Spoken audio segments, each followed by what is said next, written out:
नमस्कार. लेखक सन्मित्र श्री देवा झिंजाड यांनी त्यांची प्रसिद्ध पुस्तकं जी सध्या मराठी साहित्य विश्वामध्ये प्रचंड गाजलेली आहेत, त्यापैकी त्यांनी लिहिलेली कादंबरी एक भाकर तीन चुली, त्यांचा प्रसिद्ध असणारा कविता संग्रह सगळं उलथवून टाकलं पाहिजे आणि त्यांचं दुसरं ग्रामीण भागातील जीवनावर आधारित असणारं पुस्तक मेंदूची मशागत, ही तिन्ही पुस्तकं सरांनी सप्रेम भेट म्हणून पाठवली आहेत.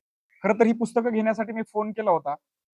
ते म्हटले, "सर, पैसे पाठवू नका. माझ्याकडून तुम्हाला सप्रेम भेट म्हणून ही पुस्तकं पाठवतो." सांगायचं म्हणजे एक भाकर तीन चुली ही कादंबरी सध्या महाराष्ट्रभरामध्ये प्रचंड चर्चा आहे.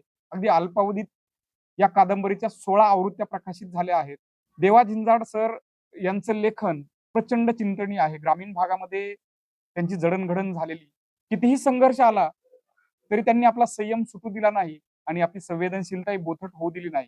त्यांनी लिहिलेली ही पुस्तकं निश्चितपणे मेंदूची मशागत करणारी आहेत, आपल्यामधील संवेदनशीलता वाढवणारी आहेत आणि लेकरांप्रती काम करण्यासाठी बळ देणारे आहेत.